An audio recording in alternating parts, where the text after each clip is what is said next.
Assalamualaikum warahmatullahi wabarakatuh.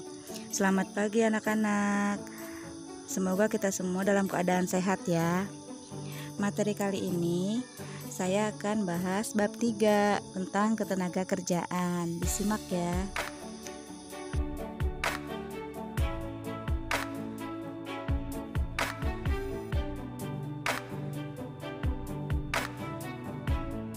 Wabarakatuh. Kembali lagi di pelajaran ekonomi kelas 11 dengan Ibu Balkis. Kita memasuki bab 3, permasalahan ketenaga kerjaan dalam pembangunan ekonomi. Bisa dilihat gambar berikut, ini adalah beberapa permasalahan ketenaga kerjaan. Salah satunya Malaysia tahan 4.000 TKI ilegal. Kemudian lulusan banyak yang menganggur, pekerjakan anak di bawah umur. Kemudian masalah PHK sepihak dari perusahaan. Ada juga perusahaan yang tutup dan karyawannya di PHK. Mengapa masalah ketenaga kerjaan masih sering muncul di Indonesia? Bagaimana kualitas tenaga kerja Indonesia? Di sini ada tujuan pembelajaran. Tujuan pembelajaran kali ini, setelah membaca materi, Anda mampu menjelaskan konsep ketenaga kerjaan dan jenis-jenis tenaga kerja secara tepat. Setelah melakukan studi literasi, Anda mampu mengidentifikasi masalah ketenaga kerjaan secara seksama. Setelah melakukan kegiatan menganalisis wacana, Anda mampu mendeskripsikan upaya meningkatkan kualitas tenaga kerja secara kritis. Setelah melakukan diskusi, Anda mampu mendeskripsikan teori upah dan sistem upah yang berlaku di Indonesia secara tepat. Setelah melakukan diskusi, Anda mampu mengidentifikasi jenis-jenis pengangguran dan dampak negatif pengangguran secara tepat. Setelah melakukan kegiatan diskusi, Anda mampu mendeskripsikan upaya mengatasi pengangguran secara tepat. Kali ini cakupannya adalah tentang ketenaga kerjaan Indonesia, masalah ketenaga kerjaan, dan sistem upah. Ya, di sini ketenaga kerjaan Indonesia mencakup konsep ketenaga kerjaan, ada tenaga kerja, angkatan kerja, kesempatan kerja. Kemudian konsep ketenaga kerjaan. Konsep ketenaga kerjaan, di sini ada pengertian tenaga kerja. Pengertian ketenaga kerjaan. Ketenaga kerjaan adalah segala hal yang berhubungan dengan tenaga kerja pada waktu sebelum, selama, dan sesudah masa kerja. Di sini pengertian tenaga kerja. Tenaga kerja adalah setiap orang yang mampu melakukan pekerjaan guna menghasilkan barang dan atau jasa, baik untuk memenuhi kebutuhan sendiri maupun masyarakat. Menurut Badan Pusat Statistik atau BPS, tenaga kerja adalah semua penduduk yang berada dalam usia kerja berumur 15 sampai 64 tahun. Di sini ada rumus untuk menghitung TPAK. Apa itu TPAK? TPAK adalah singkatan dari tingkat partisipasi angkatan kerja. Ini rumusnya, angkatan kerja dibagi penduduk berusia lebih dari 15 tahun dikali 100%. Kemudian ada TKK. TKK itu kepanjangan dari tingkat kesempatan kerja. Rumusnya, orang yang bekerja dibagi angkatan kerja dikali 100%. Berikutnya ada jenis-jenis tenaga kerja. Ada 2 kategori, ada menurut keahlian atau kemampuannya. Yang kedua, tenaga kerja menurut fungsi pokok dalam perusahaan atau hubungan dengan produk. Jenis tenaga kerja menurut keahlian terbagi 3. Ada tenaga kerja terdidik. Contohnya dokter, notaris, arsitek, dan lain-lain.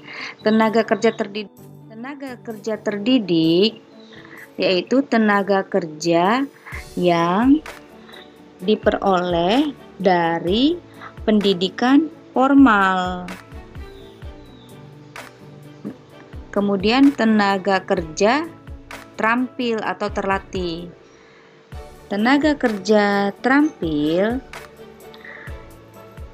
diperoleh dari pengalaman atau kursus-kursus, contohnya montir, penjahit, supir. Kemudian tenaga kerja tidak terdidik dan tidak terampil, yaitu tenaga kerja yang tidak memiliki kemampuan tertentu. Contohnya di sini kuli panggul, tukang beca, tukang gali, dan lain-lain. Berikutnya, tenaga kerja menurut fungsi pokok dalam perusahaan. Terbagi 2, ada tenaga kerja langsung, ada tenaga kerja tidak langsung.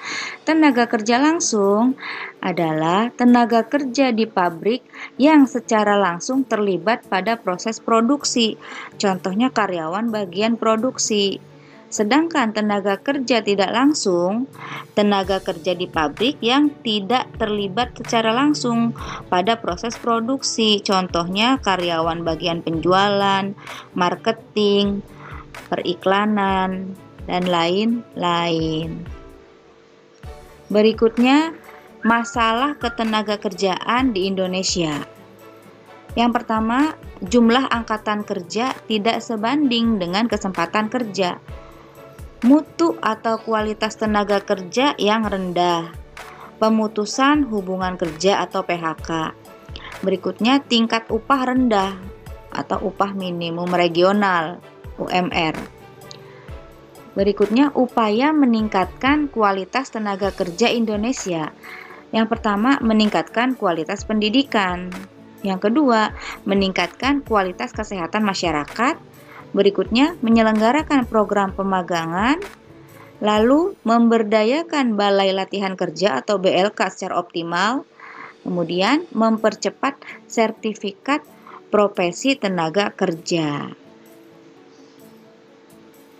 Berikutnya, sistem upah. Sistem upah di sini ada teori upah. Ada terbagi 3 ya, teori upah alami, teori upah besi, teori upah etika. Kemudian ada sistem upah yang berlaku di Indonesia. Ada upah menurut waktu, upah menurut hasil atau upah satuan, ada upah borongan, ada upah dengan mitra usaha, ada juga upah dengan sistem bonus. Kemudian masalah pengangguran. Masalah pengangguran di sini mencakup ada jenis-jenis pengangguran, dampak negatif pengangguran, dan upaya mengatasi pengangguran. Jenis-jenis pengangguran. Nah, di sini menurut jumlah jam kerja. Ada pengangguran terbuka, ada pengangguran, ada setengah menganggur. Kemudian menurut penyebab terjadinya pengangguran. Ada pengangguran konjungtur atau siklikal, ada pengangguran struktural, pengangguran teknologi, pengangguran musiman, pengangguran friksional. Nah, upaya mengatasi pengangguran. Yang pertama, mengadakan pameran kebijakan moneter dan kebijakan fiskal. Itu untuk cara mengatasi pengangguran konjungtur atau siklikal. Bagaimana cara mengatasi pengangguran struktural dan pengangguran teknologi? Yaitu dengan menyediakan pelatihan dan pendidikan, memindahkan tenaga kerja ke daerah yang kurang tenaga kerja, mendirikan industri padat karya. Kemudian bagaimana upaya untuk pengangguran musiman? Nah, upayanya adalah mengadakan sosialisasi lowongan kerja dan dasar-dasar kewirausahaan. Kemudian pengangguran friksional, mewajibkan perusahaan menciptakan suasana kerja yang nyaman dan membangun. Berikut dampak negatif pengangguran. Yang pertama, permintaan dan penawaran agregat menurun. Yang kedua, penerimaan negara menurun. Yang ketiga, tingkat kesejahteraan menurun. Yang keempat, angka kemiskinan meningkat. Yang kelima, biaya sosial meningkat. Cukup sekian materi dari saya. Semoga bisa bermanfaat dalam belajar daring. Wassalamualaikum warahmatullahi wabarakatuh. Terima kasih.